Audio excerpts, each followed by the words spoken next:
Jésus est en vie. Jean chapitre 7.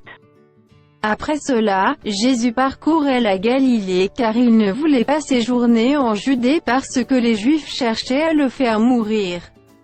Or, la fête des Juifs, la fête des tabernacles, était proche. Et ses frères lui dirent: pars d'ici, et va en Judée, afin que tes disciples voient aussi les œuvres que tu fais. Personne n'agit en secret, lorsqu'il désire paraître. Si tu fais ces choses, montre-toi toi-même au monde. Car ses frères non plus ne croyaient pas en lui. Jésus leur dit: mon temps n'est pas encore venu, mais votre temps est toujours prêt. Le monde ne peut vous haïr, moi, il me hait parce que je rends de lui le témoignage que ses œuvres sont mauvaises. Montez, vous, à cette fête, pour moi, je n'y monte point, parce que mon temps n'est pas encore accompli. Après leur avoir dit cela, il resta en Galilée. Lorsque ses frères furent montés à la fête, il y monta aussi lui-même, non publiquement, mais comme en secret. Les Juifs le cherchaient pendant la fête, et disaient: où est-il? Il y avait dans la foule grande rumeur à son sujet. Les uns disaient: c'est un homme de bien. D'autres disaient: non, il égare la multitude. Personne toutefois ne parlait librement de lui par crainte des Juifs. Vers le milieu de la fête, Jésus monta au temple. Et il enseignait. Les Juifs s'étonnaient, disant: comment connaît-il les Écritures, lui qui n'a point étudié? Jésus leur répondit: ma doctrine n'est pas de moi, mais de celui qui m'a envoyé. Si quelqu'un veut faire sa volonté, il connaîtra si ma doctrine est de Dieu, ou si je parle de mon chef. Celui qui parle de son chef cherche sa propre gloire, mais celui qui cherche la gloire de celui qui l'a envoyé, celui-là est vrai, et il n'y a point d'injustice en lui. Moïse ne vous a-t-il pas donné la loi? Et nul de vous n'observe la loi. Pourquoi cherchez-vous à me faire mourir? La foule répondit: tu as un démon. Qui est-ce qui cherche à te faire mourir? Jésus leur répondit: j'ai fait une œuvre, et vous en êtes tous étonnés.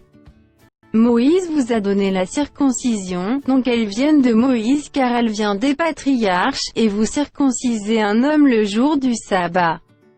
Si un homme reçoit la circoncision le jour du sabbat, afin que la loi de Moïse ne soit pas violée, pourquoi vous irritez-vous contre moi de ce que j'ai guéri un homme tout entier le jour du sabbat? Ne jugez pas selon l'apparence, mais jugez selon la justice. Quelques habitants de Jérusalem disaient: n'est-ce pas là celui qu'il cherche à faire mourir? Et voici, il parle librement, et ils ne lui disent rien. Est-ce que vraiment les chefs auraient reconnu qu'il est le Christ?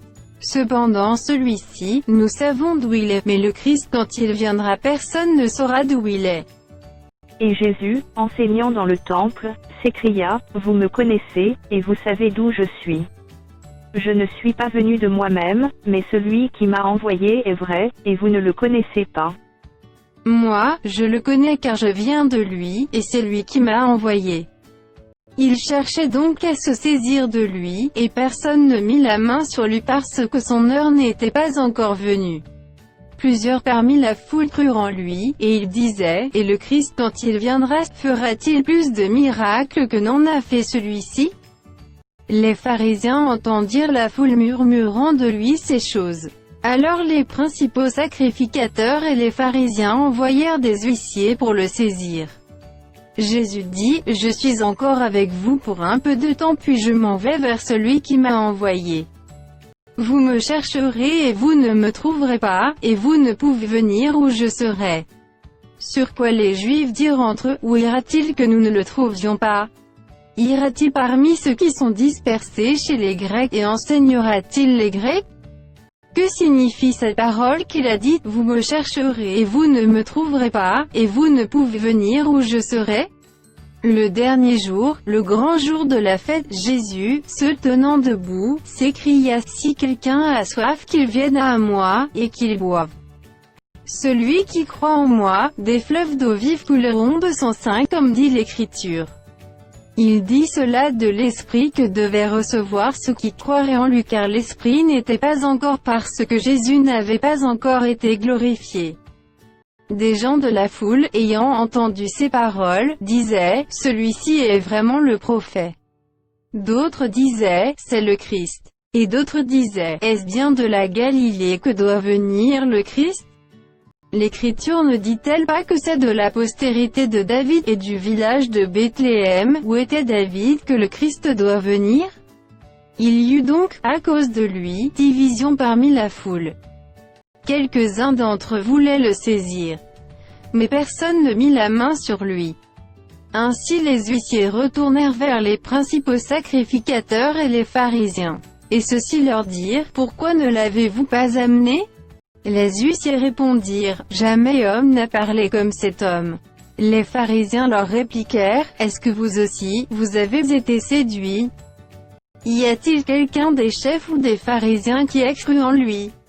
Mais cette foule qui ne connaît pas la loi, ce sont des maudits. Nicodème qui était venu de nuit vers Jésus, et qui était l'un d'entre eux, leur dit, notre loi condamne-t-elle un homme avant qu'on l'entende et qu'on sache ce qu'il a fait? Ils lui répondirent, es-tu aussi galiléen? Examine, et tu verras que de la Galilée il ne sort point de prophète. Et chacun s'en retourna dans sa maison.